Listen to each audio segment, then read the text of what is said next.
Voici Actu Rémi, l'essentiel de l'actualité nationale et internationale. Aujourd'hui, samedi 15 août, les tensions géopolitiques restent vives entre bras de fer énergétique au Moyen-Orient et crise de sécurité persistante.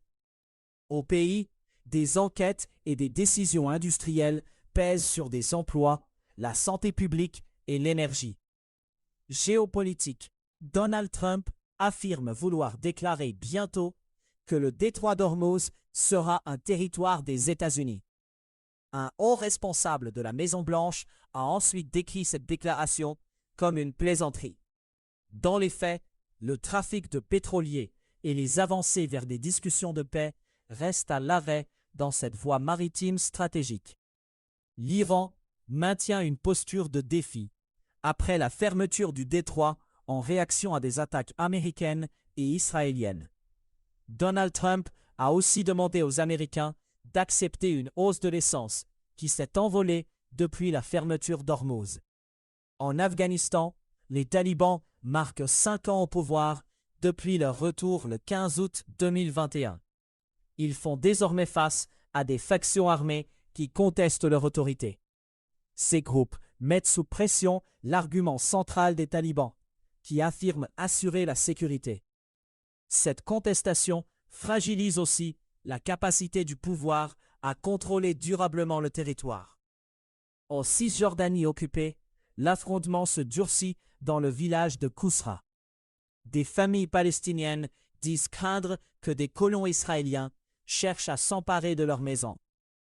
2 familles sont restées piégées chez elles pendant plusieurs jours, avec des réserves de nourriture et d'eau qui diminuent. Des militants ont tenté de marcher vers les maisons encerclées pour apporter des provisions et briser l'isolement. En Colombie, les secours poursuivent une course contre la montre après un puissant séisme survenu lundi. Le bilan fait état d'au moins 285 morts et de 4000 blessés. Environ 400 personnes restent portées disparues, près de 4 jours après la secousse. Des dizaines de milliers d'habitations ont été endommagées et de nombreuses familles dorment dans des abris ou dehors. Les équipes de recherche ont tenté vendredi de dégager au moins un survivant coincé sous les décombres. À mesure que les heures passent, les opérations se réorientent aussi vers la récupération des corps. Canada. Une chaîne privée de cliniques de dons de plasma suspend temporairement ses collectes au Canada après 2 décès de donneurs. Grifols, une entreprise espagnole, exploite 17 cliniques au pays. L'entreprise constitue la seule chaîne privée de collecte de plasma au Canada. Grifols a informé Santé Canada mercredi de sa décision de mettre les collectes sur pause. Une nouvelle enquête gouvernementale vise des pratiques potentiellement dangereuses dans ces cliniques. L'industrie automobile s'inquiète en Ontario après un signal d'alarme du syndicat Unifor. Le syndicat affirme que Stellantis envisage sérieusement de fermer et de vendre l'usine d'assemblage de Brampton. L'usine de Brampton a déjà été associée à un déplacement de la production vers les États-Unis, annoncé le 15 octobre 2025.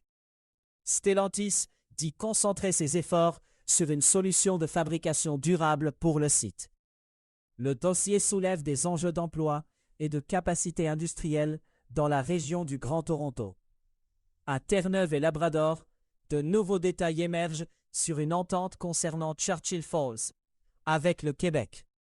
Le plan prévoit une hausse de la production d'électricité dans le cadre de ce nouvel arrangement. La répartition de l'énergie produite fait partie des éléments discutés. Dans l'ouest du Labrador, la mairesse souligne que la région a besoin de cette augmentation de production. Au Québec, l'activité politique s'accélère à l'approche d'un déclenchement électoral attendu sous peu. À 2 semaines du lancement officiel de la campagne, les chefs de parti multiplient les sorties et les annonces. Les stratégies se mettent en place en vue du scrutin prévu le 5 octobre. Cette phase de pré-campagne vise à occuper le terrain avant le départ formel de la course. Les projections électorales laissent entrevoir des distorsions marquées entre vote et siège. 3 sondages publiés récemment suggèrent un écart important possible dans la traduction des intentions de vote. La coalition Avenir Québec pourrait payer le prix de ne pas avoir transformé le mode de scrutin, malgré une promesse antérieure. Le débat sur la représentativité revient ainsi au cœur de la campagne qui s'annonce. À Gatineau, une approche municipale cherche à repenser la lutte contre l'itinérance. La ville mise sur un modèle présenté comme unique et prometteur pour s'attaquer au problème. L'enjeu s'invite dans la campagne québécoise alors que les partis devront se positionner d'ici le vote du 5 octobre. Le cas de l'Outaouais illustre des pressions locales qui risquent de peser sur le prochain gouvernement. Science. À Taïwan, une simulation d'invasion chinoise s'est étendue sur 10 jours et a mobilisé soldats et civils. Le scénario a inclus des pannes du réseau cellulaire, un élément clé dans une crise moderne. Ces interruptions testent la capacité à communiquer, à coordonner des secours et à diffuser des consignes. L'exercice mesure aussi la résilience des services essentiels lorsque les réseaux deviennent instables.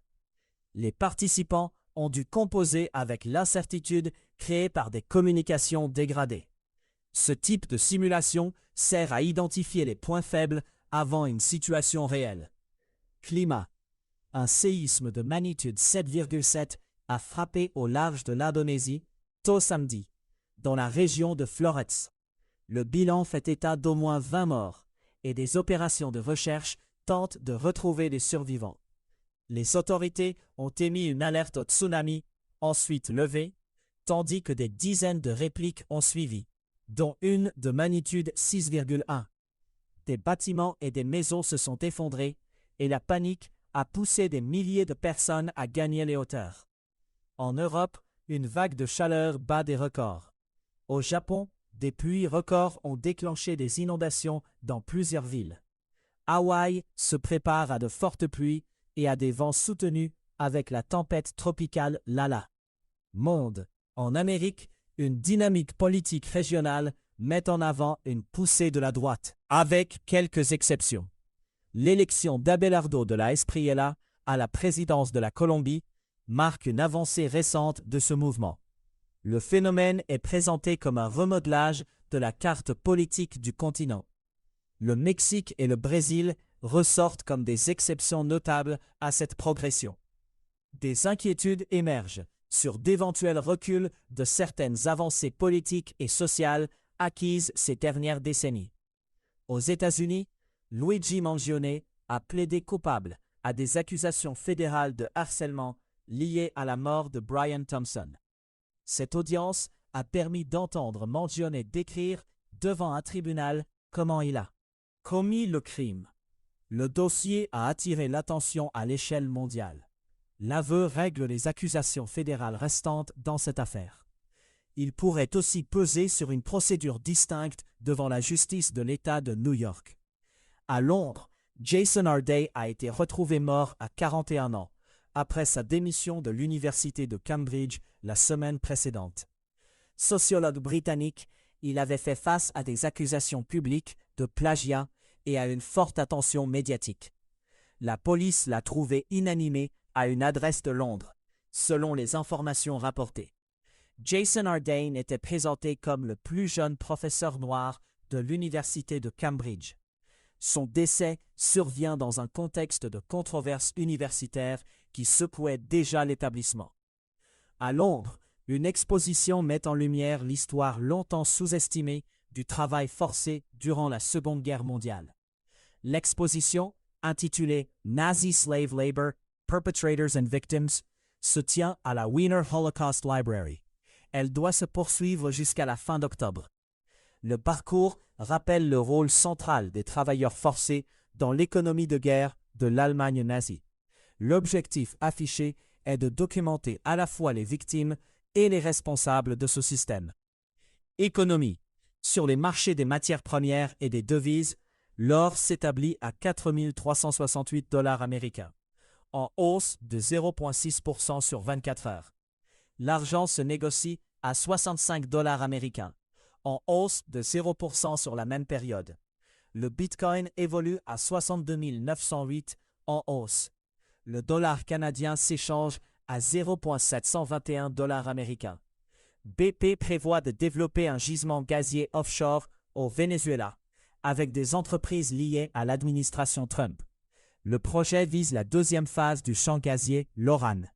Cette décision répond à un appel de Donald Trump demandant aux compagnies pétrolières d'aider à reconstruire l'industrie des combustibles fossiles du pays.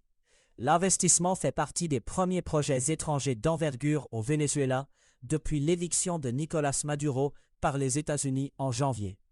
Le partenariat annoncé associe BP à 2 sociétés pétrolières présentées comme proches de l'administration américaine. Le dossier place l'énergie au cœur d'un repositionnement économique dans un pays longtemps isolé des capitaux internationaux. Washington hausse le ton contre les règles européennes de reddition de comptes vertes et liées aux droits humains.